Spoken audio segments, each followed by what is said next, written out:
Welcome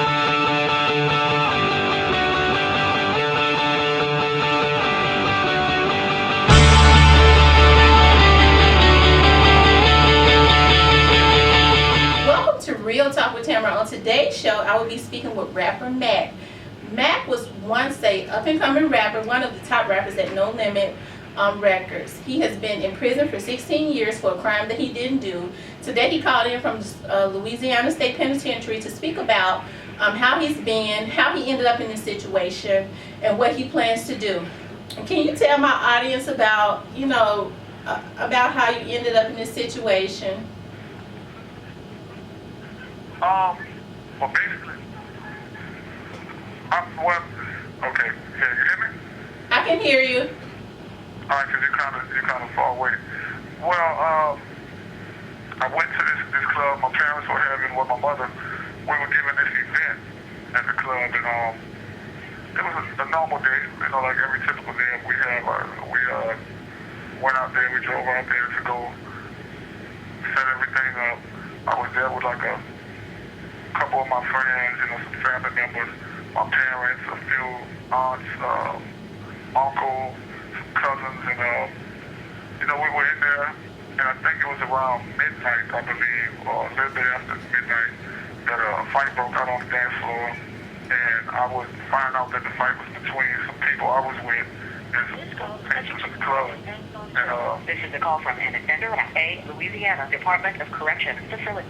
And somewhere in the midst of the fight, I heard a gunshot, and after hearing the gunshot, I pulled out a gun and eventually fled the club, and we all left, because at the time I was unaware of, who was actually shooting. I was unaware if I was the target of the shooter. So, like most of the people in the club, after we heard the gunshots, we left.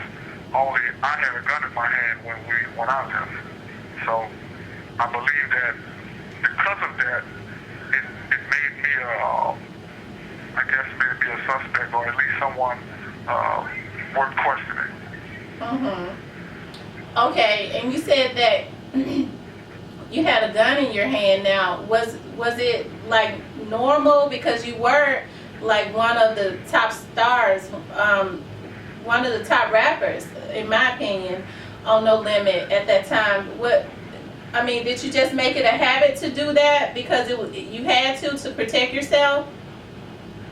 Well, actually, my family, we have, You have 1 minute left. It's weird, but we have, majority of the people in my family have been robbed before. Like, being robbed was something that was almost like, I don't know, in the hood, it was like a rite of passage. We all been robbed, so, as a reaction to that, I began carrying as soon as I was able to buy a weapon or legally purchase a weapon.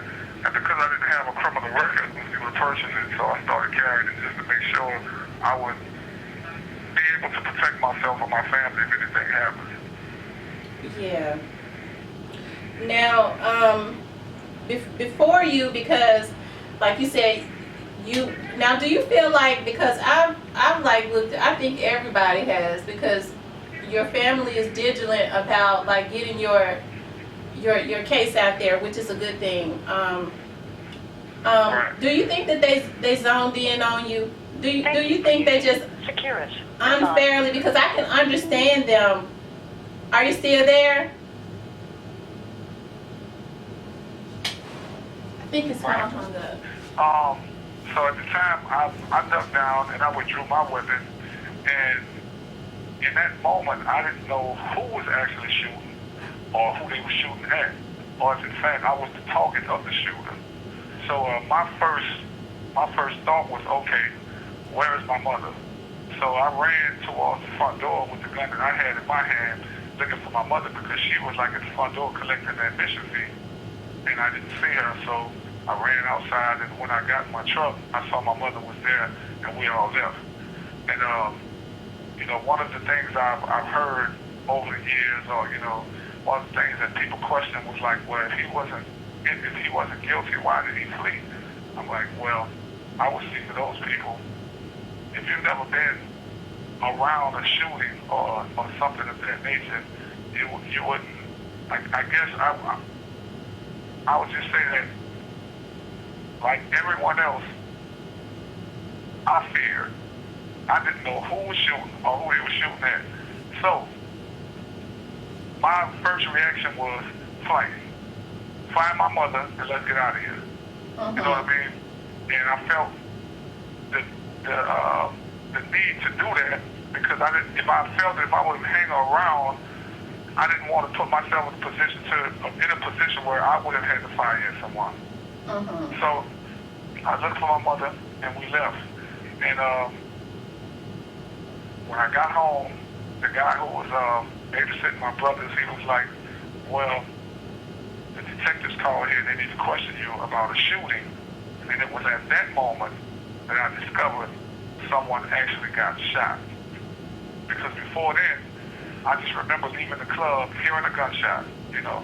But when I got home and this guy asked and told me that the detectives were on their way, he said that's when I knew that there was a shooting.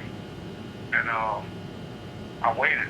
You know, I sat home and I waited for the detectives to get there because I didn't have anything to hide. You know, I mean, I had at least a 45 minute to hour start on the detectives. I could have easily jumped in my car and fled out of town if it was, you know, if it was me trying to evade my responsibilities. But I sat and waited, you know, and said I'll answer their questions, you know. Now, when the detectives questioned you, did you at all feel like they had zoned in on you, or did you feel like you had anything to worry about? When they question you? Well, actually, you know, I was unfamiliar with the you know, the inner workings of, I guess, law enforcement because I had never been in trouble before, so I didn't really know how it worked, but I actually thought I was going to be okay. I felt that, okay, they were going to come to my house, they were going to question me, they were going to, you know, search whatever they needed to search in my house, and then I was going to go home. I mean, and then they were going to leave and be like, you know, we'll get back with you if we, you know, we need to, if, you know, we find something or whatever. And that was, I guess you would say, what I thought would happen. But it didn't turn out that way. I didn't know I would be a suspect. You know, of course, I expected to be questioned. I mean, I just ran out of a club with a gun in my hand and then later learning that someone was shot. So, of course, I knew that I shouldn't be questioned. But I really, in my heart, thought that they would come to my house, question me, and then, you know, leave. You felt that they would just have questions about, you know, because you were a witness. You know, maybe they thought that you were a witness. You had no idea that they were zoning in on you as a suspect. Right. So at what point did you find out that you were a suspect? Oh, well, they made it pretty clear. when they came to my house, it was like the detective, sheriff's office from Baton Rouge was East Baton Rouge Parish Sheriff's Office. They were real nice. You know, I basically waived my rights. I allowed them to search the house. They didn't even have a warrant yet. And, you know, I didn't have anything to hide, so I just let them do what they needed to do to kind of expedite the process. But when St. Tammany detectives arrived, that's when I knew, you know, like, this is not just, you know what I mean, someone just coming to question me. These people, like, you know, they came cursing and like, you're going to blah, blah, blah, and we're going to make sure you do this, and these son of a blah, blah, blah, and I'm just like, whoa, like, these people are crazy. And they brought me to the substation, and that's where they interrogated me and many of the people that were at my home. This call is subject to recording and monitoring. This is a call from Wow. So they were Department of Correction Facility. So they pretty much had made up their minds when St. Tammany came out. They had zoned in on you, made up their mind. They pretty much had convicted you, especially if they were cussing you out, right? Right. And it was weird because I recall vaguely the lieutenant, the lady, the lieutenant on that night shift from the sheriff's office. I recall her telling the detectives like this young man was very cooperative. You know, he waived his rights. You know, he let us search the house and whatnot because I just wanted to basically let them do what they had to do. Because I felt that the quicker I cooperate with what they're doing, and cooperate meaning, you know, I waived my rights. I let them search the house, and do what they had to do. I'm thinking that, okay, I'll be gone, like they'll be gone. But when she said that to them, it kind of like, it just fell on deaf ears. They was like, you son of a bee, we're gonna make sure that this happens, and you know. So they basically, I think that their mind was made up. And when they questioned me, it was weird because at the time, I was trying to recall the whole time they was questioning me, trying to remember everything that I remember seeing, and also I was making sure that I wasn't incriminating anyone else because I was unaware of what happened. So when they questioned me, I basically was trying my best not to incriminate anyone, and by doing so, I think I made myself the suspect. Right. Wow. So it just kind of sounds like that they kind of ambushed you. It wasn't a questioning. They kind of ambushed you, and they had already had their minds made up about you. So I'm sorry. Go ahead. No. I was just going to say, I think it was more of like, in most investigations, you know, the investigators, they do their investigation and then they arrest, right? Well, I think in my situation, it was kind of the reverse. I think they arrested and then decided to go investigate. And therefore, once they had me in custody, I think they just kind of arranged whatever evidence or anything that they basically was putting together, they kind of tried to tie it to me in some kind of way. Wow. So were there any, because like I've done so much research on your case, and I'm gonna let you do the talking because I've been speaking about it on my show because it just kind of blew my mind. You know, it just kind of blew my mind. Really, it just kind of hurt my feelings real bad. But were there ever any witnesses? Like they had people to come forward to say that you did this? Well, technically, yes. Because it was like, they had, I mean, we have to keep in mind this was a club full of people, and when I say full of people, you're talking about over 150 people or 200 people may have been in this club. And out of 200 people, you're telling me that only 2 people were willing to come forth and say whatever, you know, you had them say. And I found that ironic because you're accusing me of shooting someone on the dance floor in a club. There should have been 25 to 30 witnesses, if that makes sense. Or even more. Yeah, I was right there. Maybe the whole 200 people, you know? Right. But what happened is I think somewhere in the investigation it got fuzzy. Like, and I think that the detectives got a little too eager. And I don't believe that I was targeted because I was simply African American. I think it was a lot of factors involved. I think that initially they believed that they were pursuing a good lead, I think initially. Because, of course, this happened in a club, which was an event thrown by me. My posters were on the wall. From a Louisiana Department of Corrections facility. And I'm pretty sure people said, well, that was Magnum, you know, whatever. Because I ran out of the club with a gun. And the fight didn't involve people who were with me. However, I believe that the investigation became lazy from that moment on. I think it was just like, okay, well, we don't even want to, you know, once they started asking questions and I think things got fuzzy, I think what happened was they were eager to appear as the people on the job in their parish. And in doing so, they had to produce a suspect to outcry.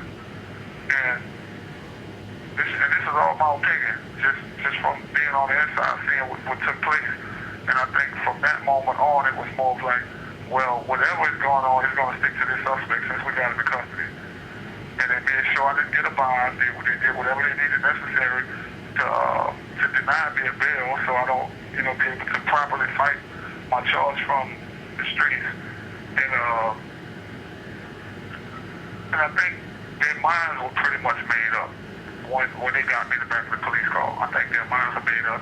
They slapped each other on the back like they had caught, to catch them today. And some people may have been promoted because of this situation. And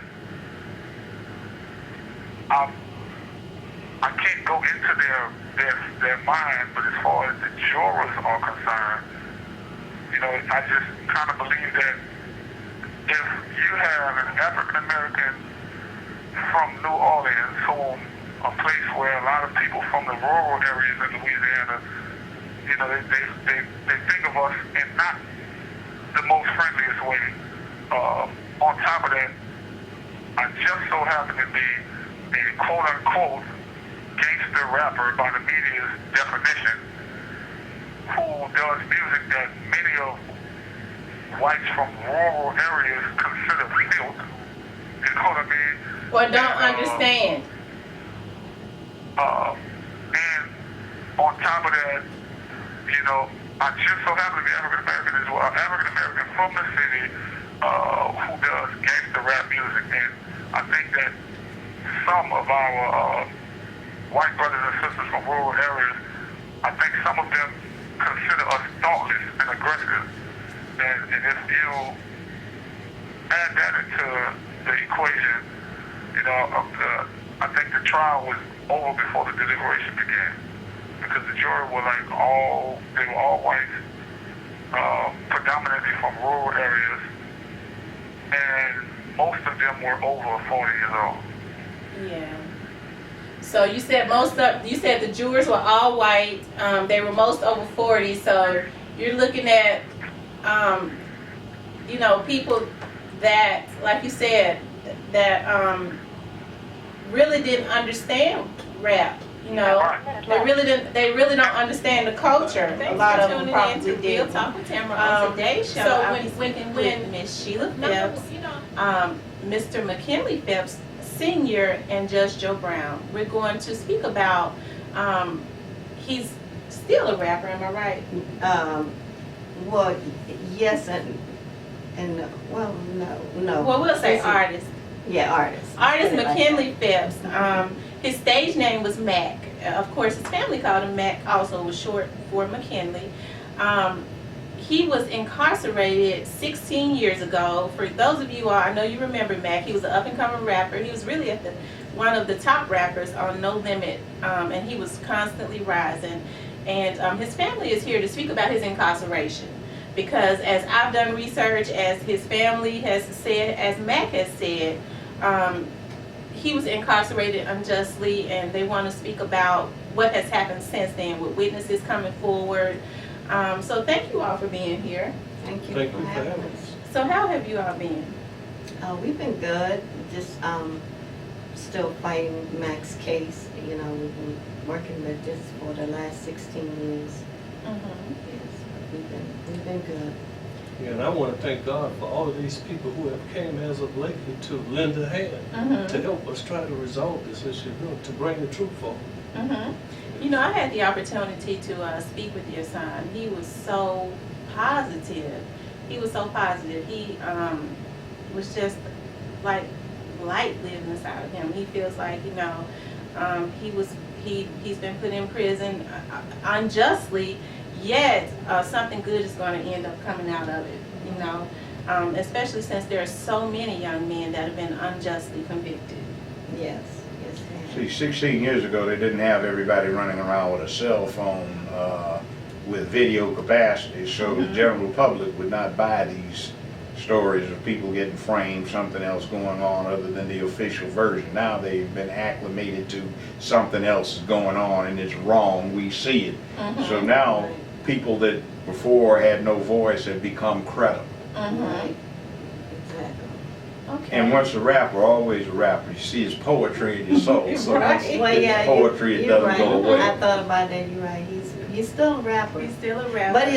But the reason why I guess I hesitate to say that because his music has changed, and he is writing and still producing, and while he's in prison, he has his own band, and he's focused more on positive music and rap and R&B. I mean, he's a writer, so he's an artist. He's a true artist. That's wonderful. Now, Miss Sheila, can you tell us about what happened 16 years ago when your son was, if you care to speak about that, when he was at that club? Because that's going to lead up to what we've since found out with the video and everything coming out. Yes.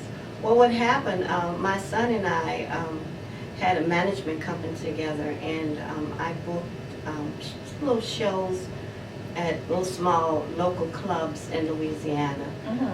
This particular night, it was going to be our last night at this club because we felt so uncomfortable. Mac really didn't want to do it, but I had booked a 6-month tour, so we was just about to go on tour all over the country for the next 6 months, and before this had happened. But that night there was a fight that broke out, and my son, I was there, so I was in the front collecting the money for the event.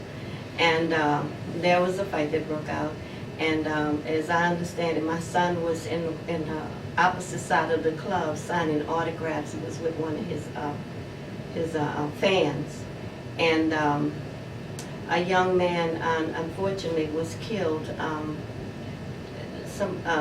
The security guard who killed him said that he was going after him with a bottle. But see, I'm not sure of the details. I know what happened. I'm not sure the total details because I didn't actually see everything that happened. But there are a lot of witnesses that came forward to say that it wasn't my son that was the perpetrator. It was another person. And of course, my son was the person that everybody knew. He was a rapper, so when the police came there, of course, they targeted him, He was the famous person. Yes, they targeted him. And the reason why I'm going to tell you, the bottom line was his music, his lyrics, the lyrics. They tried to perpetrate Mac as an assassin. They even call him Mac the camouflage assassin, which was a nickname other rappers gave him. Saying that he assassinated their lyrics or what have you, but what the prosecutor was trying to portray is that the songs that he made, he was actually acting them out, even though they didn't have, they never found a weapon. I don't even know if they did a paraffin test on him, because he, as far as he understands, he didn't have one done. What is it, a paraphernalia? That's Hollywood. They put wax, paraffin, and they're supposed to get particulate residue from gunshots off the end. That was hit and miss even when it was in vogue, but they don't do that. You get it off with oil in your hands, wipe your face, all kinds of stuff running through your hair. It doesn't do much of anything. I just read that case. I'm not surprised at what happened because this is America.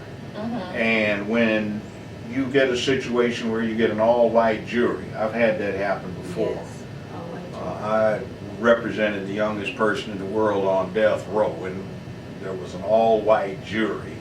I got it set aside, the conviction, and it's like you get prosecutors with a certain mindset where they look at us and what we do is like being in a zoo and they're the gamekeeper. Yes. Or they're the head of the zoo on the staff.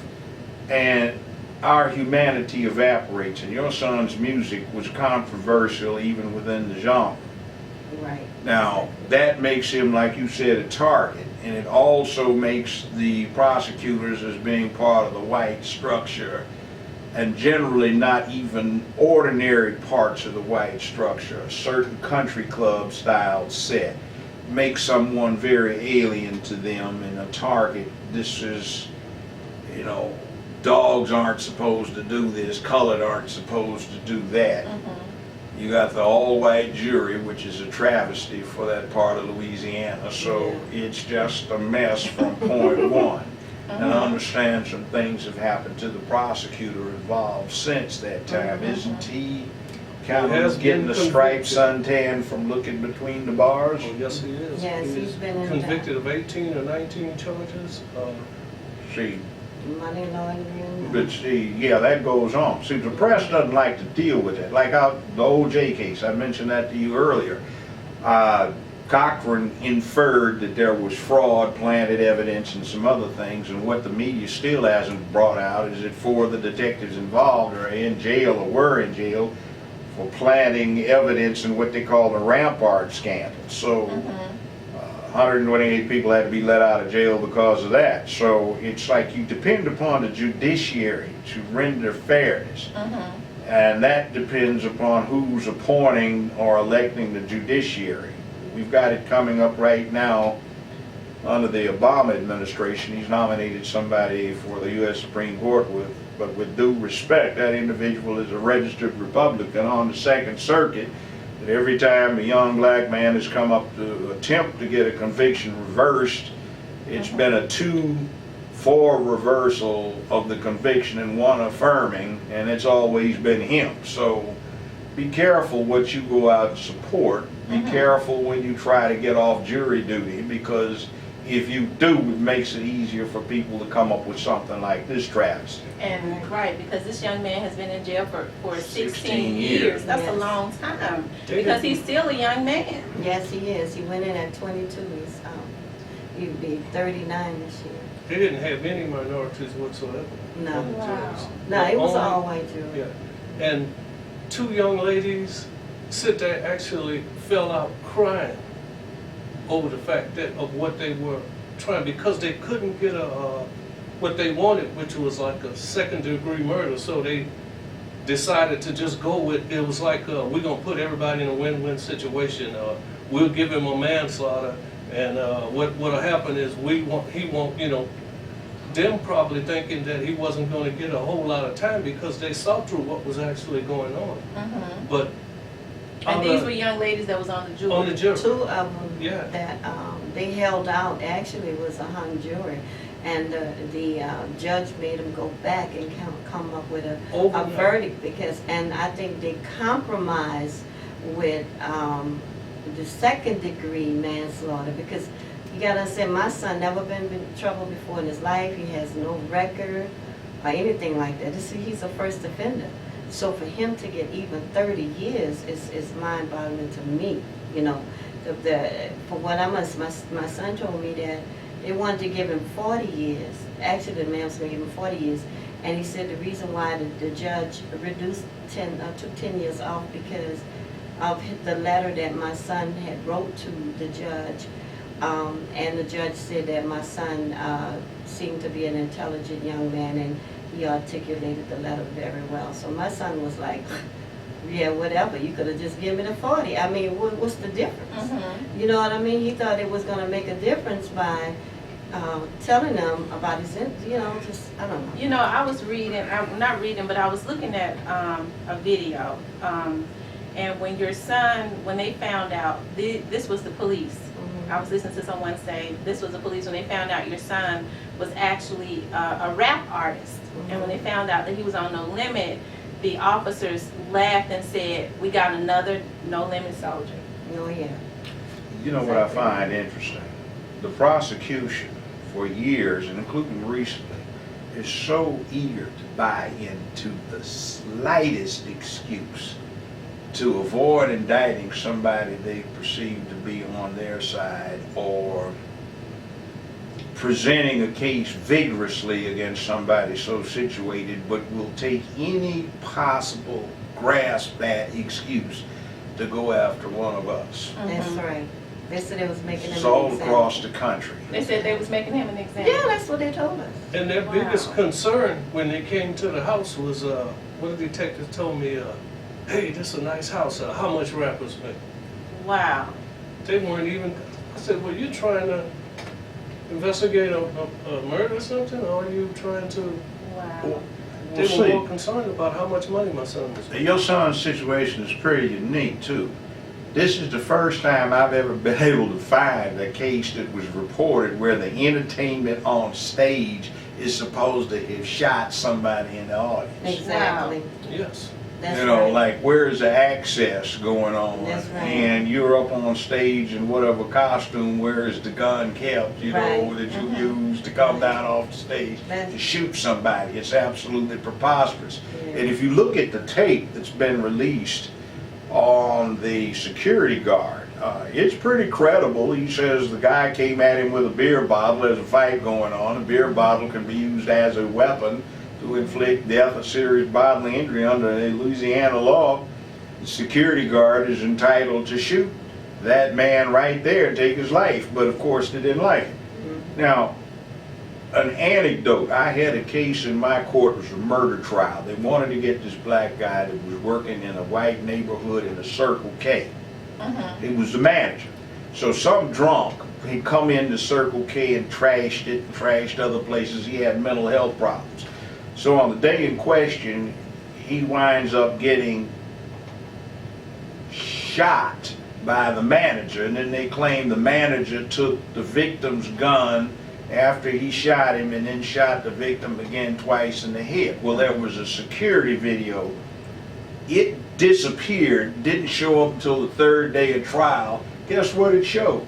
The victim gets shot by the manager that they've got on trial for murder.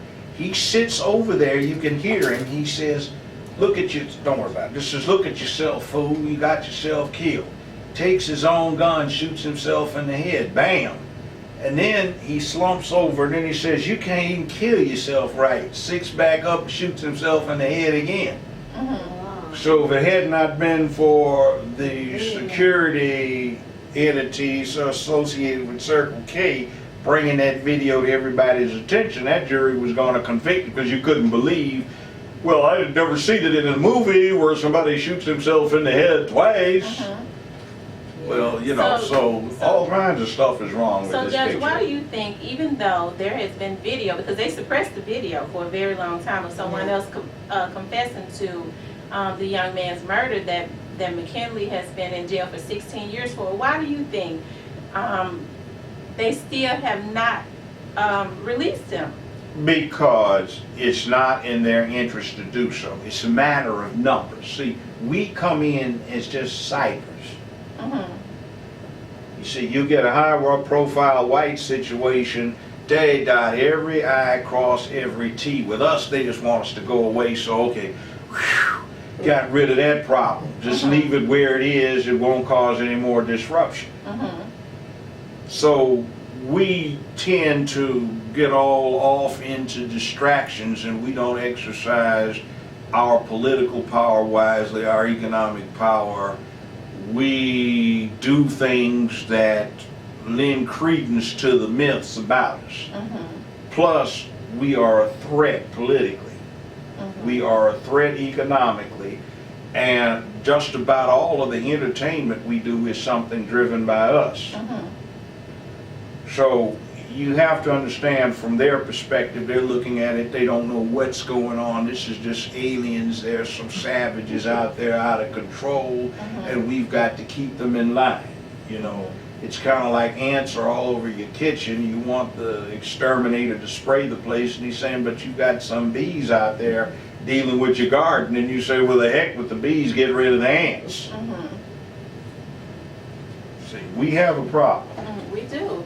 Now, Mr. Phelps, how has it been for you since your son has been locked up? You know what? At first it was hard. It was real hard. I mean, it's almost like you wake up like, you know, it seems like it's a nightmare. And you shed a lot of tears. Now, I'm not going to tell you that I haven't shed a lot of tears. I mean, because I try to I have relived that day over and over and over for all this time. But as of lately, when I see all these people who have collaborated and trying to bring out the truth, you know, it was almost like it was everything I thought it was that happened as far as my son's situation that got him to that point.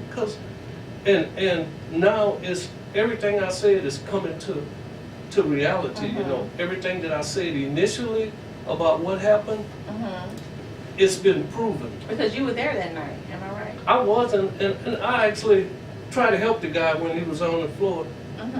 Well, he eventually died, but I actually went to try to aid him if I could.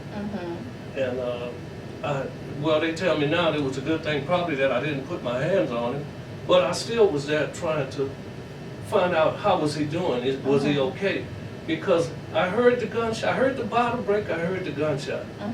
But all of this happened like my son over here in this corner, the fight right here, and behind the crowd, the gunshot went off over there. And my initial reaction was an old military move, you hit the deck. You know, if you can't see where the gunfire coming from, you dive to try to get out the way. And after everybody had cleared out the building, initially I didn't see him on the floor. They had the guy who got beat up was still on the floor, and I was basically asking the barmaid, well, hey, do you know this guy? I mean, I don't want to go down and try to assist somebody and you know, that people come in there and think you're doing them some harm. So nobody said they knew him, so I just left him there. Now when I went outside looking for her and I come back in, then I saw the guy on the floor, Baron Victor. And the lady was holding him up and she was telling, I was asking her what condition he was in, and she was saying that, oh, he got shot in the arm, because he only got shot one time, right here. But the bullet went through his arm, and she was trying to find out where he was hit at. And at that time, he was still alive. Wow, because on the video, the security guard did confess like 3 days after this happened. He said, I don't know, you know, I didn't know what I was supposed to do. He was coming at me with a bottle. He actually told me that night, but he didn't say he shot at him, because I saw him when I went out looking for her after the place had cleared out, and I ran across him and I told him, I said, well, hey, gather everybody together, you know, everybody that came there with us, and you know, so to find out, so we could actually find out what actually happened. And I said, and then we'll just leave, you know, after that. Because I went and checked on the guy, they said he was okay. According to the girl, she said he was okay. But he told me something like, I'm the one who needs to leave. I'm like, why do you need to leave? And all he was telling me was, he should have been more careful. And I'm saying, should have been more careful? You know, what do you mean by that? And I just left him because I was still looking for her. And when I found out that she had, and you know, my son and everybody else was gone, because I was one of the last few people who actually left the place. You know. But you know what they're putting in the mix here that we tend not to pay attention to. You see, if somebody white does something, all white people make up their minds to do it. But if it's black folk can't make up their minds. They have some nefarious leader that is an irresponsible leader that causes them to do something. So, rapper on stage talking has to be the causative agent for everything going in there. If it was white, they'd want to know who in the audience. If somebody black, we don't have good sense, remember. They look at us as just an amorphous mass and somebody directs us. Edgar Hoover wanted to know who the black leadership was that was causing all the black folk to riot. You know, nowadays they want to know who's behind this. You know, well, don't you get the idea that black folk can see this kind of thing? You know, but it is what it is. So naturally they go to the person that's on stage entertaining. You know, why in the name of God, if you were a detective, would you assume the entertainment is the hitman? Exactly. That's the only motive that they can come up with. Like everybody knows who it is. We've been listening to dude for a long time up in here in the bright lights. You know, he just up and for no reason popped the cap on somebody. That's the thing. That's my argument, because it's like, you know, why he didn't do it before? I mean, why just that night? I mean, you know, if that's the kind of person you all portrayed him to be. I mean, it don't make any sense. It doesn't make any sense at all, you know. Now, do you all feel because they incarcerated another young man, just to hear the police officer say, we have another No Limit soldier, one of Master P's boys, that's what the officer was heard saying. Do you all feel like maybe they were after Master P because he was making all that money, and since they couldn't get to him, they decided to start taking down all his top rappers? Of course they was. Of course they were. they had been watching Master P and his whole, I want to say business, empire, whatever. And since he became famous, they had been watching him. I mean, when he tried to move in certain areas in Louisiana, they stopped. They didn't protest it. I mean, they really was watching him and this young man. And I have to say that rap music, you know, it can be, it's raunchy. It's no excuse. It's not the reason why it happened to my son, but that environment, you know, it causes a lot of these young people to be in this kind of culture that's not always good, unfortunately. My son, you know, my son right now is embarrassed by the music, to be honest with you, because he really wasn't a gangster rapper, but when he became with No Limit, he had to confide to, that was the image that No Limit put out there. And unfortunately, it, you know, it's not a good image. I understand, because that was, No Limit was like the No Limit Soldiers, and they had to, all those rappers on that particular label, they rapped about a certain thing. As it is, each label has a different style. Now, your son took that opportunity to sign with that label, as most young men do, because he was just looking to, that was like a job for him. That was like a job for him, but that does not mean that he lived that lifestyle, and that was used against him in the courts. Exactly, because my son, that wasn't his first time with a label. My son had been rapping since he was, well, he started his first album at 11. 11 or 12. Yeah. He had his first album, and my son he was traveling then. He had a manager then, and you know, he was a little boy. He was doing, you know, teeny bopper type music, rap music. So this wasn't his first time in the business. He had been in the business for a long time. I mean, actually, he had a choice of going to Russell Simmons or Master P, and he only decided to go with Master P because he wanted to stay home. Russell Simmons wanted him to live in New York, but relocate to New York. But you know, because my son was more of a hip hop head, and he was with another group called the Psycho Ward. And they would go around to different coffee shops and different places and do portrait readings and rapping about, you know, positive things. So when he got into No Limit, you know, everybody was a little shocked, like, wow. But to my son, he felt, to his credit, he felt he was helping his family. My husband and I, we have 6 children together. We've been married, this year be 40 years. Wow. And so in his heart, he thought he was doing something to help his family and you know, to bring himself up, but that's the only reason why he was with No Limit. He decided to go with No Limit, but he really wasn't a gangster rapper. Not knowing that the state of Louisiana was really after Master P, probably because he was making a whole lot of money. Exactly. Being a CEO. It sounds crazy, but it's so true. He was making millions and millions of dollars, and from my understanding, he moved away from Louisiana, and so since they couldn't frame him, they framed his top rappers, which your son happened to be one of them, which is unfortunate. Let me ask you a question, ma'am. His art's gotten different since he's been in. He's getting more into causes and issues now. Oh yeah, my son. Let me tell you, you know, my son has not had a write-up. Even the wardens would tell you that he has not had a write-up in 16 years since he's been in prison. My son is a mentor. He's been mentoring young men since he's been in there. He's on the A's task program. He's gotten 2 degrees since he's been in there. He has his own band. I mean, he works with the warden. He works. I mean, he does a whole lot since he's been in prison. He's the same kid he always been. But he's been that way before. And I always told him, you're a much better person than what I am. Wow.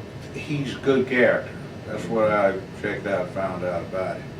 You know, they go after some very interesting people. The higher, the better. The more important you are, the black person, the more they try to take you down. Wesley Snipes. Everybody thinks he got put in jail for tax evasion. I was one of his character witnesses at his sentencing. IRS said he overpaid his taxes by $250,000 and he was owed a refund. And what they Really? convicted him of was failure to file a complete set of tax forms. These people that they were after had 4,200 clients, and he was the only client they went after and the only black man that these people had. And the trial was held in a county where there's the only freestanding Ku Klux Klan paraphernalia store in America located. An all-white jury. The judge got mad when he discovered that the clerk had not given the black juror potentials the correct report date, so all they had was a white jury pool. So he got 3 years off of failure to file a complete set of tax returns. It would similar situation. Mandeville, Covington, Slidell, and that general area is the home of David Duke. Wow. The home of David Duke. Well, there you go. Yeah. And that's Wow. why it happened. Oh, we're going to stop because we just need to take a quick break, and we'll be right back.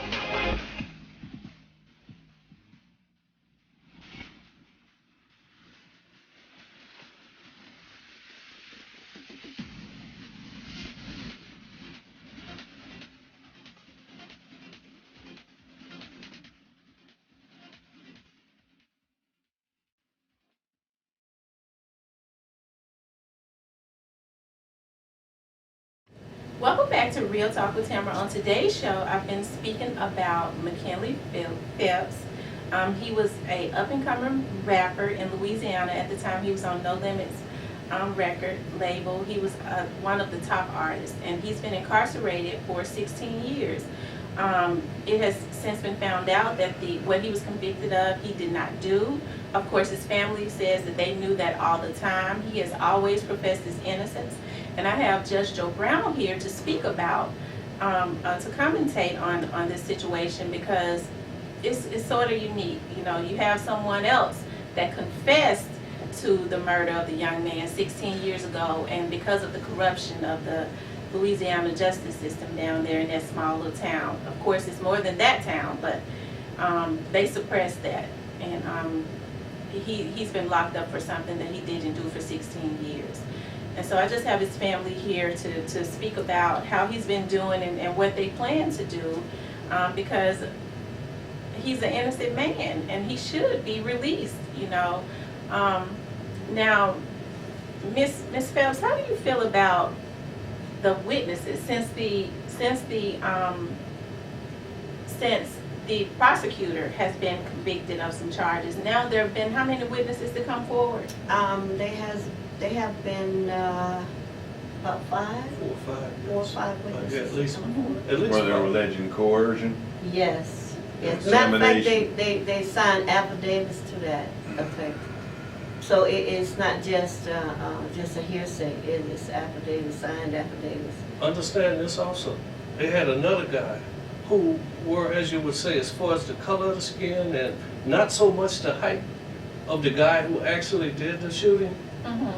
A guy named Lionel Warren, who actually spent 13 months in jail, supposedly was the shooter in the case. And as they were trying to basically force him to, like, the only way you're going to get out of jail is if you say Mac did it. Wow.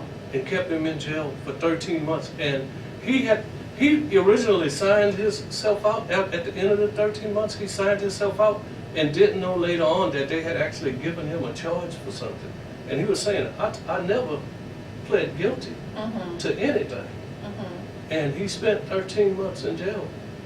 Wow. Basically for nothing, because he was sleeping in the back. When they came to the house, he was sleeping in the back of my son's truck. Wow. And there was another young lady said that she was threatened that if she didn't sign something saying that he was the shooter, that her son may end up in prison for life?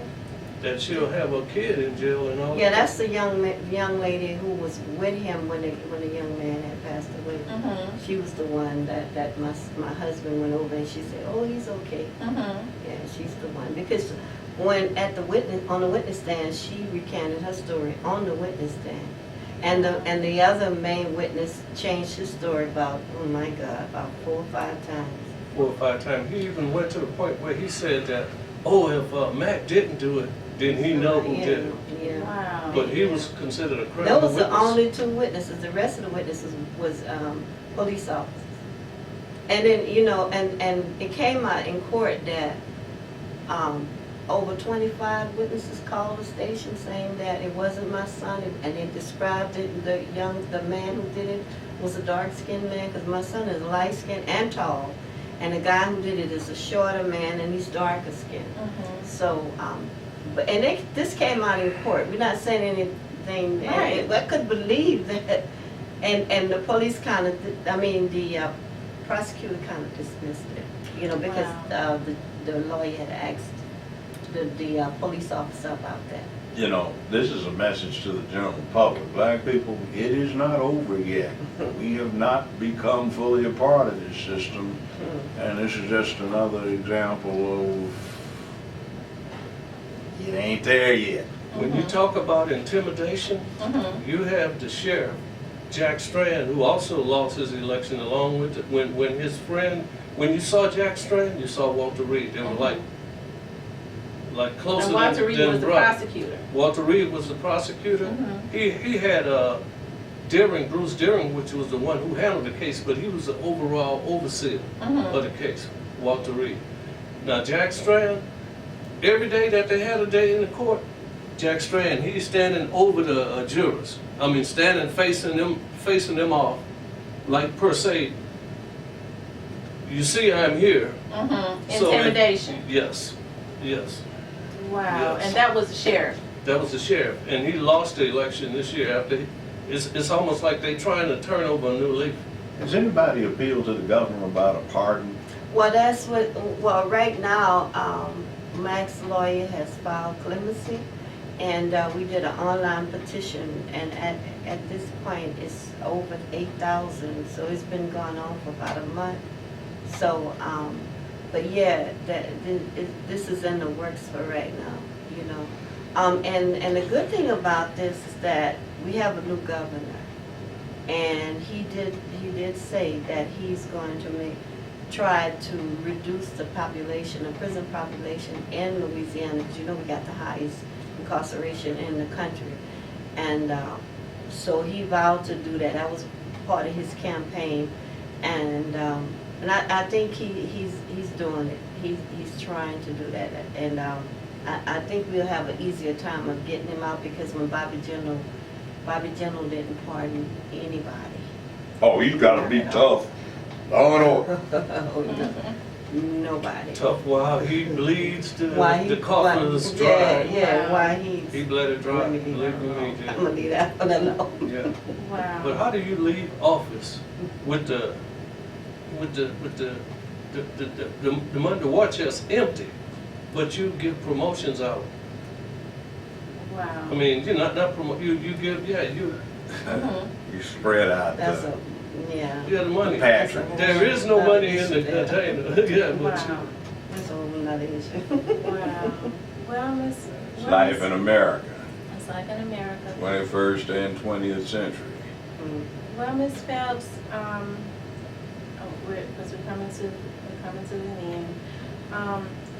I want to know, what would you all like to see happen? Well, I would like to, of course, see him released.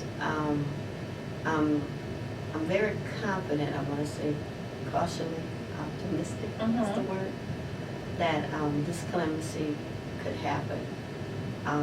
Like I said, we've been fighting this case for many years. We've been appealed, and they always been denied. But with the lawyers that we have now, they are really behind us, and they're really fighting to help Mac get out of this situation. So they're not only just going to file clemency, they're also doing a post-conviction what is that what the term is? Post-conviction relief. Yeah, That's post-conviction distinct from an relief. appeal. And they're actually doing this pro bono, so these are very, very well-known lawyers, and they you know, I know this is a high-profile case also, because so they, you know, they're getting something out of it, but they do believe in my son. And they Quite believe he's often. innocent, yeah. The best criminal defense lawyers are not really in it for the money. Yeah, It's by principle. yeah. Wow. What would you like to see happen, Mr. Phipps? I want the same thing. My biggest concerns, as I always say, and I've told this to the lawyer, it's not about getting any money out of the system. I'm concerned about my son's health and his freedom, that's it. His So- mind out of the jail. Yes.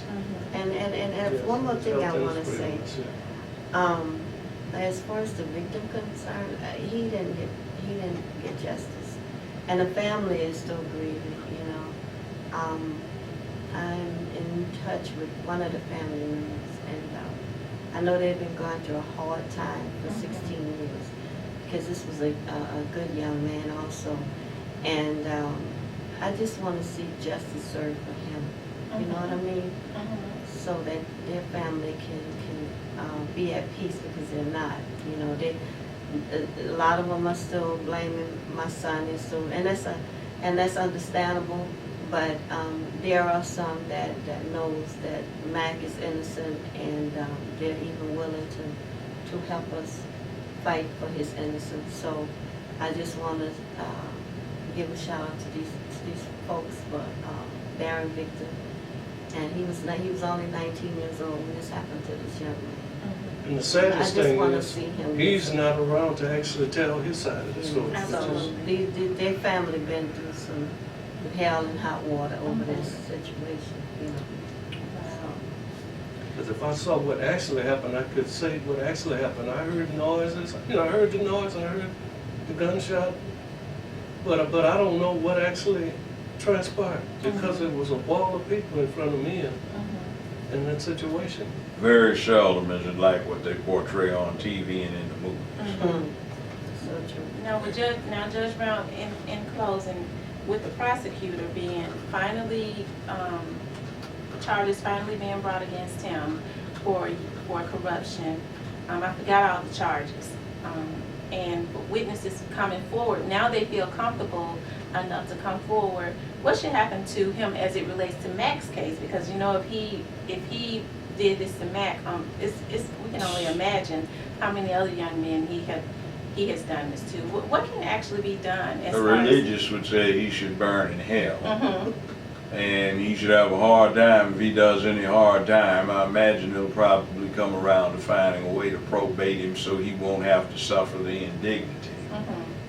But this is the wake-up call that comes every now and then for certain communities to be very vigilant, because it's not over yet. Mm-hmm. And an all-white jury in this day and time in Louisiana for this particular situation, all whites in Duke's home county trying a black rapper for allegedly shooting a 19-year-old black fan. That's crazy. That's it. That's pretty much what it was. And you just have to do something about it. And one thing I would just say, don't resist the call to be on a jury.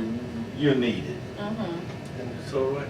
That's so true. I had this one point to make also, is that there were some black jurors who were available, as you would say. I mean, it wasn't for my son's case, but one of the nurses that had worked at the hospital during the time that I worked there, I happened to be there, sequestered me out the courtroom. You know, you're sitting on the bench, you happen to see, she was from that community. She saw me and ran over there to hug me and say, hello, how you doing?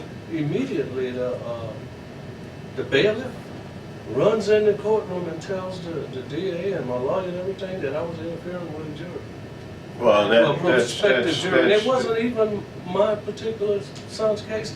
That's a slant on it. See, the problem is the system as it is today is not balanced.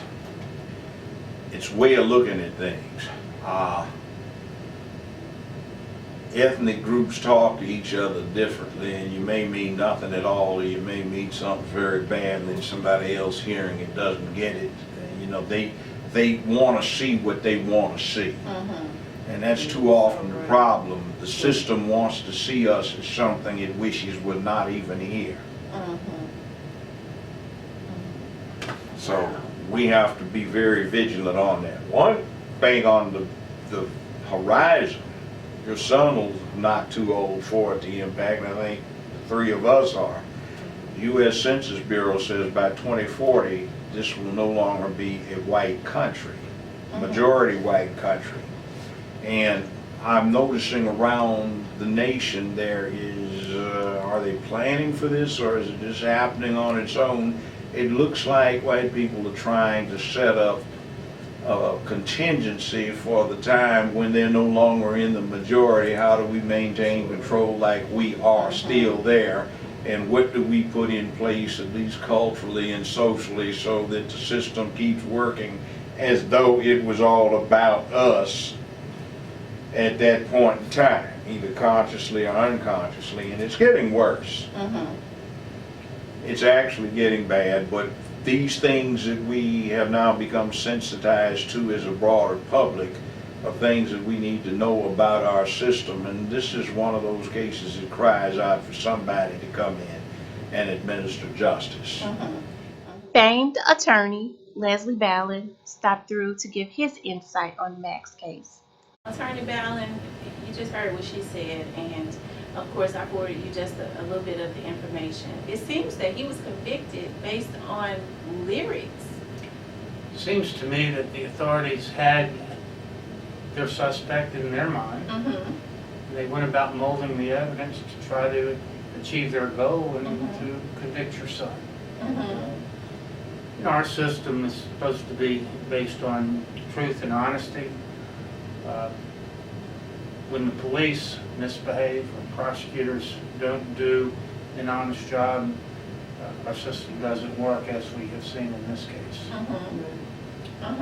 Now, what can be done to reverse this? Because as we see now, 3 days after the shooting, the not bodyguard but security guard at the club actually came forward to the police and said, I shot him, but I didn't know what else I was supposed to do, and they suppressed this for 16 years. What are you supposed to do? Make sure that people in authority are honest? But when you have a dishonest person in charge, then bad things happen. As far as what to do now, I mean, what about all the newly discovered evidence? The witnesses that have said that they were made to come in and identify your son. I mean, my God, it's shocking to think that an agenda would be on the table and to take a man's life from him for no good reason, and to make people testify, threaten them with jail, keep them in jail until they say what they want to be said. It's just wrong. What to do now?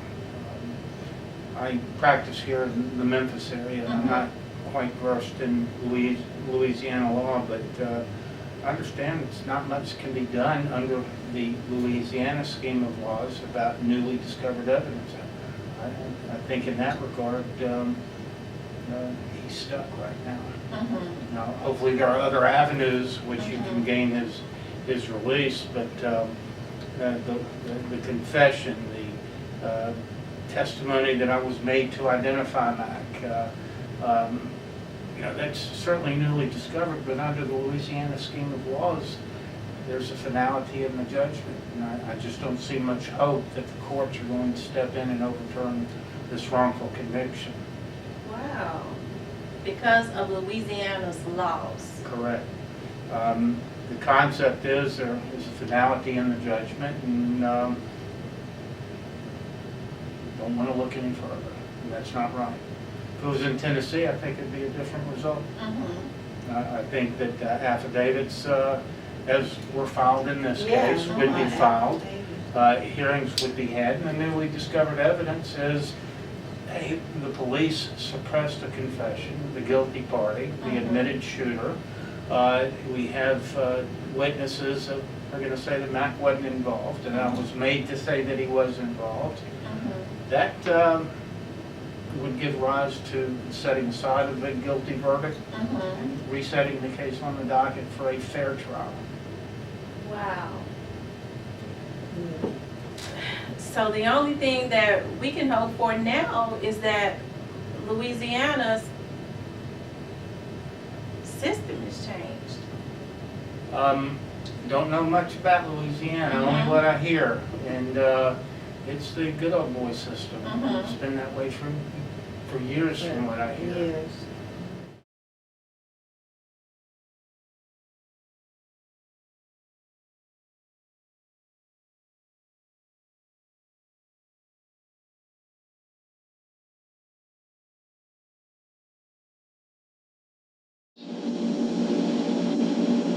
That's being given by Mr. Thomas Robert Williams.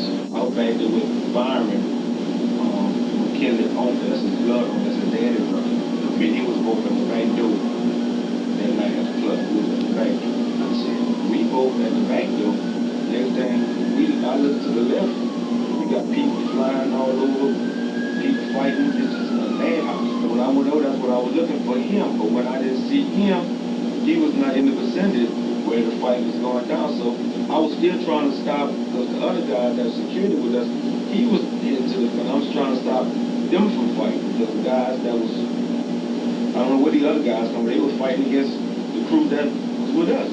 So I'm trying to stop the big commotion. It's people flying everywhere. I'm standing out holding my hand this way, trying to stop people this way. I'm trying to stop people. I look up. They got a guy charging me with a broken vehicle coming toward me. You know, in my vicinity. 6 to 8 feet, then I panicked. I was sitting there standing there trembling for my life. I didn't know if my life was in jeopardy. Okay, what happened after that? I seen him coming toward me, like I said, I was trembling. I didn't know what to do. You know, I failed reaction. I panicked. There was more evidence actually showing that you didn't commit the crime. Did you feel like that you were going to get a not guilty verdict? Well, actually, I believe the whole time that jury will come back not guilty. Me and my attorney as well. And his I would say strategy, I guess, was once the prosecutor, and let me just make this point: the prosecutor made a gutsy move that actually turned out to work in his favor. He knew that our biggest piece of evidence was the videotape confession of the person who actually did it.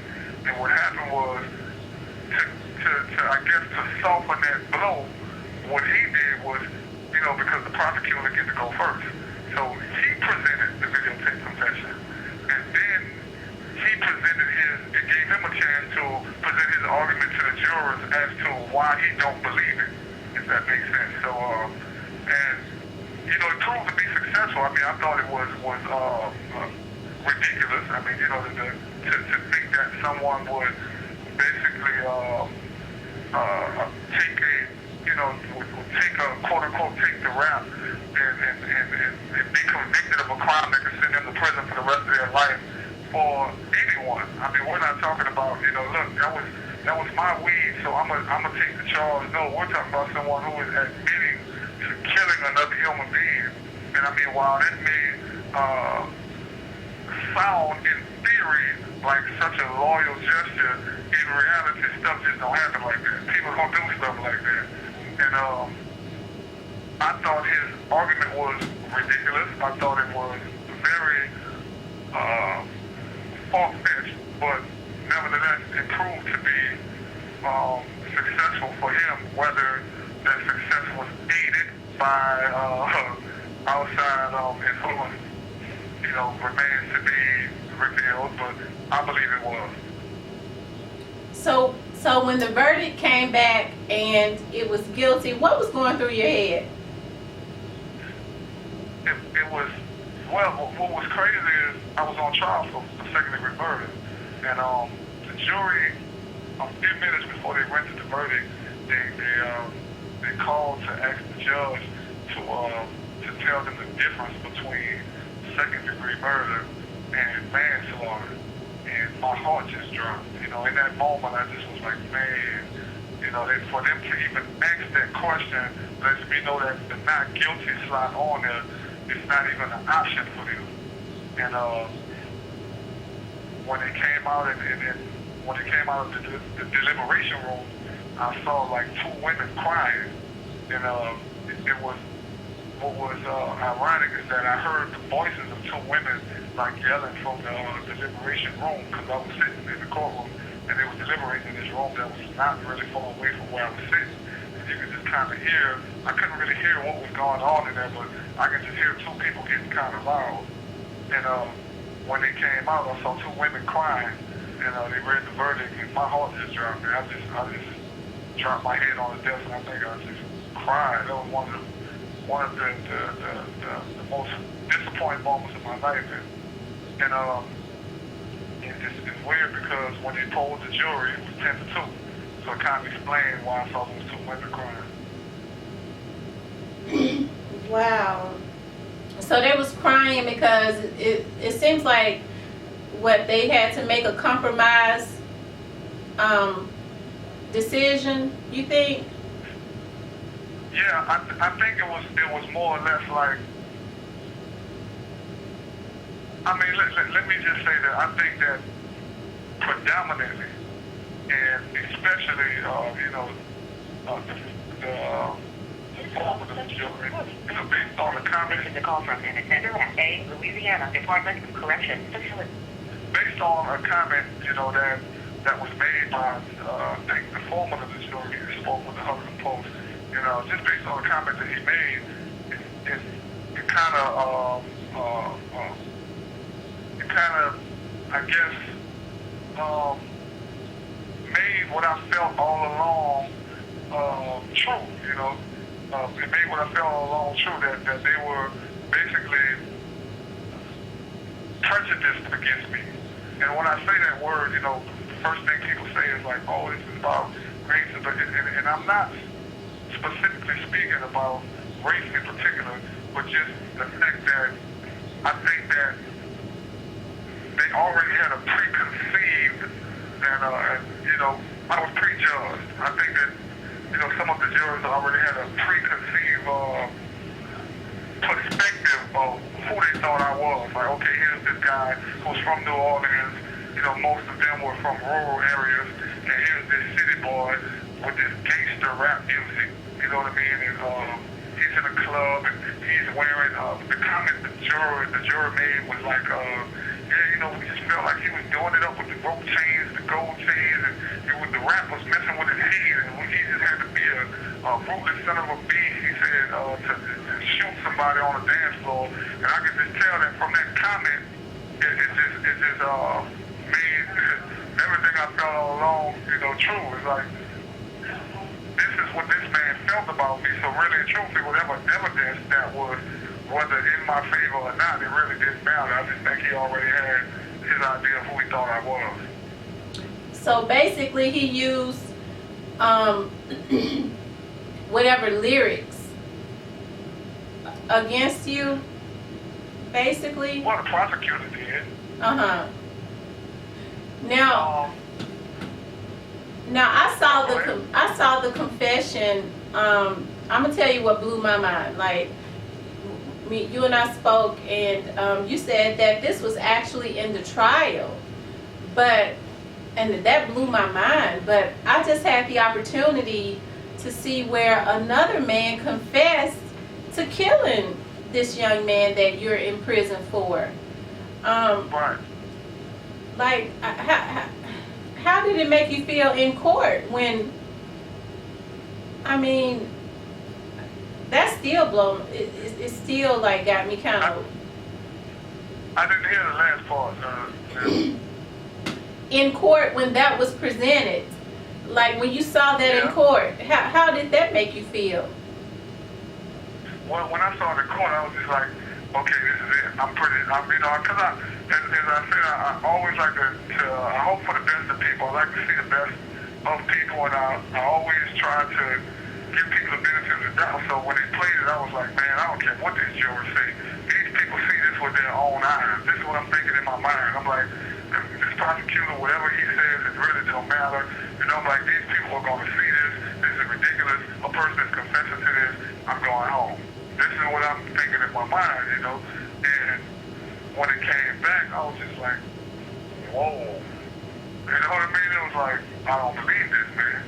It's like, you mean to tell me someone just confessed to killing someone, and the prosecutor basically acted and spoke in trial in defense of a man who confessed to a crime?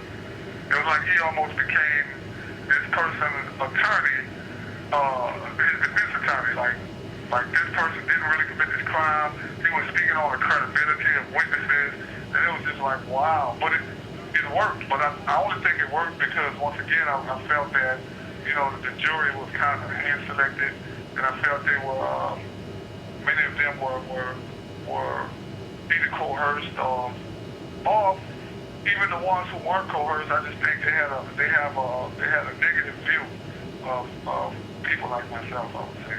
Mm-hmm. Now, as it relates to, like, you being in prison, you being arrested and things of that nature, of course, we have the internet and you read a lot of stuff. Do you think that, I said, as it relates to, like, your arrest, just the arrest to begin with, like when they came and arrested you, I did see a video of a young man that witnessed the officer saying, Call from an offender at Louisiana Department of Correction facility. A young man on video saying that one of the officers said, "We have another one of Master P's guys." Do you think that it was you that they were after? Because like I said, I've read different things on the internet, like they were actually trying to extort Master P, things of that nature. What do you think about that? Well, I don't think it had as much to do with one of Master P's guys per se as it had to do with whoever was the leader of this group. It's like, in law enforcement, we all know that, like, a police officer's dream or detective's dream is to catch the quote-unquote big fish. Everybody wants to get the big fish because catching the big fish actually, heightens your career. Right. And I think that it was an opportunity for them, once they discover whom I was, I think that's when it became an issue. I don't think they came on the scene like, yo, we want to arrest this guy. But once my name got thrown in the mix, and I was the most, Goodbye. they came to my house and me being ignorant to the law because I never had any run-ins with the law. I'm thinking, if I just be as calm as I can and allow these people to do what they need to do, search the house, and just be cooperative. And I'm thinking that things will run smoothly, and I'll go home, or I'll go back to sleep because I was at my house. So, but it didn't turn out that way. It was almost like my demeanor almost worked against me. And I remember when the detectives arrived, they came to the car I was in because I was being detained by the Baton Rouge Sheriff's Office. They were holding me as a fugitive from St. Tammany because the crime occurred in St. Tammany Parish, which was like 45 minutes away from where I lived in Baton Rouge. And the Sheriff's Office in Baton Rouge came to my house and detained me. And they held me there for St. Tammany to get there. But when St. Tammany detectives got there, the lieutenant who was over that shift that night, she told us detectives, like, this young man was very cooperative. He waived his rights, and it was like that they didn't even care about that. Son of a bitch, they just went in, talking to me crazy. And I'm looking at them like, are y'all for real? Like y'all think I watch TV? This stuff y'all doing, that stuff I don't want to everybody. So it was like, 'cause they was playing this, you know how they play this, I'm the good dude, and, you know, I got... Yeah, good cop, bad cop. Whatever. Yeah, so I'm like, dude, y'all don't think I watch movies? So, that's what I'm thinking in my mind, and I'm like, saying to myself, as it's talking, I'm trying to remember everything I saw to make sure, you know, I give an accurate account of what, you know, what part or what my role is in being in this place. And I just think it, I don't know, it just didn't turn out the way I thought it would, and I was kind of disappointed, really not just in being charged. I was just disappointed in people because I have, you know, I tend to be a person who likes to see the best in most people. And also, I just want to add that, you know, I think a lot of times because of the, you know, the high expectations we have of police officers, I think that, you know, which is a good thing, but I think that we sometimes forget that they're human. And because so, you know, it makes officers more reluctant to admit they were wrong. And I think that's what happened with me. I think that after they investigated, they discovered that, wait, this may not be the person who did this crime, but it's like we can't tell the public that, you know what I mean, we made a mistake because police officers don't make mistakes. You know what I mean? In fact, one of the jurors said, when they were questioning jurors during the voir dire, trying to find jurors, one of them said, well, he's been arrested, he must have did something. I mean, because, you know, people, and that poor lady just really echoed the sentiment that most people, you know, believe. Most people believe that if the police come get you, man, you're doing something. You know, the police don't make mistakes. And I just always found that crazy when you know, just on another subject, yet similar, you know, many people in the South in particular, you know, particularly in the South, consider themselves Christian, and their faith is that someone who was wrongfully convicted of a crime. Yet, it's so hard for them to believe that someone can actually be wrongfully convicted of a crime, if that makes sense. Right. Wow. Now you have persons, you know, because I was reading about that, you have quite a few witnesses that are coming forward now since the DA in St. Tammany has been, was it St. Tammany Parish? Yeah. Since he has been indicted or convicted or something on corruption charges, you have witnesses that have come forward as it relates to your case that said that they were coerced and they were threatened. So how do you feel about that? Well, I think there's a lot more to do. I don't think that I'm just going to persecute there too. You know, I think it's done, you know, and I think it's a pattern. You know, I mean, I think it was something that was business as usual. You know, and my situation just so happened to be one of those situations that drew some attention and highlighted it. But I think it doesn't happen to a lot of people. You know, I think a lot of times, you know, well, and let me just say that for the most part, I think that most people in law enforcement have a true and just heart. I believe that they take on that job, you know, to actually protect the people. And I don't want to be a person who comes across as someone who is, you know, down in cops. No, because there are thousands of great cops in this country, thousands of them. You know, and every now and then we get one who rise and has influence, who basically uses the job to, you know, to do what they want to do. Right. So now that your case is getting like the publicity, it has always gotten publicity, but it's like, it seems like within the last year or since the beginning of this year, it has just been getting so much publicity. That's because of the efforts of your parents and, you know, your loyal fans, but especially your mom and your dad.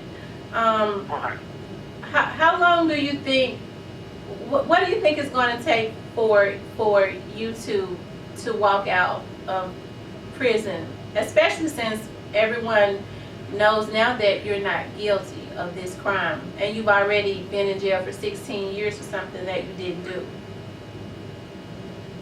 Well, I think the time is like right now. I think it's about to happen soon because, you know, I've always, and a good friend of mine actually told me recently, a good friend of mine who was here, he went home, and he come sit on my bed, we talk.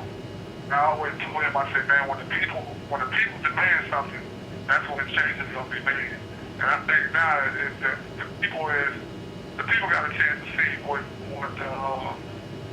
I'm pretty sure the prosecutors were trying to keep under wraps for so long. And now the public has got a chance to see it.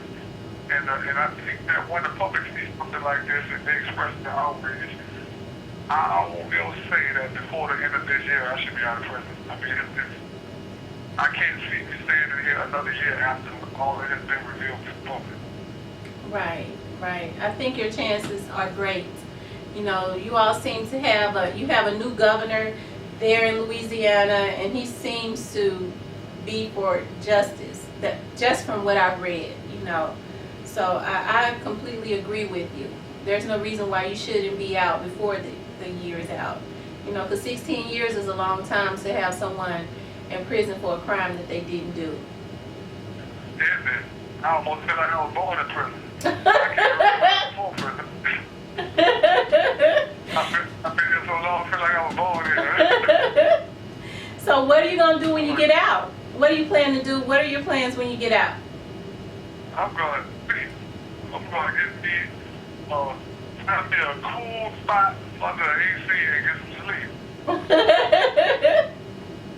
And I've been, and I don't know, but I know I have to get a job. So I'm going to get a job, and I'll do other things, and if those other things, legal of course, if those other things become lucrative enough for me to quit my job, then I'll quit my job. Yeah. Wow. Well, Mac, you know, I am delighted to have did this interview with you. You know what? All your calmness and how you're really like a model for people that, what's the word that I'm looking for? I guess that lacks patience, because you still have your sanity, and that's a blessing. You know, I do believe in God, and you still have your sanity, and it's been God's grace. I know that, because somebody else for 16 years, but you know, like you said, there's quite a few people that are in prison for crimes that they didn't commit. But sometimes people don't take it and have the sanity that you have. So I think that's awesome. Louisiana Department of Corrections Facility. Well, I wanted to say thank you for having me here. And I appreciate everything that you know you've been doing, and I'm pretty sure my mother's still staying with it, and my father. If what you define, if what I have is what you define as sanity, then I'm pretty sure with that. But I just try to just, I guess, see the most positive outcome in it, because it's so easy to just mope and you know, just to let the situation wear me down. But I just kind of promised myself that I'm allowing to build me, you know, to build my character. So, in closing, what would you like to say to all your fans that still believe in you and still love you? Wow. I just want to say that I'm almost out of support. And thank you to everybody who was petitioning. Thank you to all the people who emailed me, wrote me letters, because it was those people that helped me deal with this a little bit more. And I don't think I could have handled it without that support. Yeah.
I get contacted by people behind bars all the time.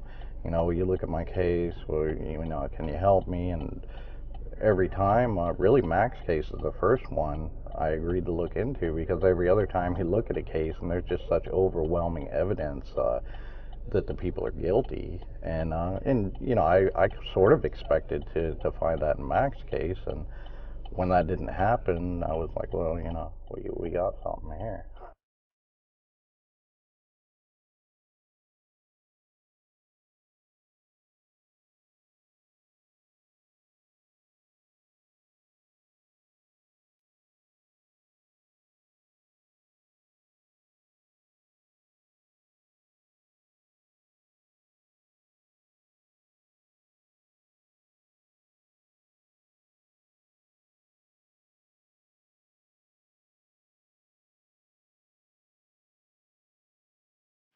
He would have definitely been at least in the top 10, 20 like of all time. From Jay-Z to Nas to Biggie, Tupac or whatever.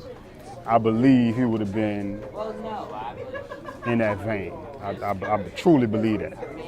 I'm more focused on the fact that when he comes home, he's gonna be an even better rapper than he was before he went in, because now all of his energy is focused on making music that's real, righteous, relevant, and positive, you know, gonna have a positive impact on our people. I'm waiting on the sunshine today. The sun will dry all my tears away. My eyes are clear temporarily, and now I see. It basically, like, I was just imagining if I was in the same position as McKinley, and then the song is sort of about when we were just like waiting on, and we had all these like prophets would tell us like, oh, McKinley's gonna get out of jail and this date, and the people would be like, yeah, I think it's gonna happen this day, and then like we end up just waiting and waiting and waiting.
Right and wrong and good and bad, it's been replaced by winners and losers.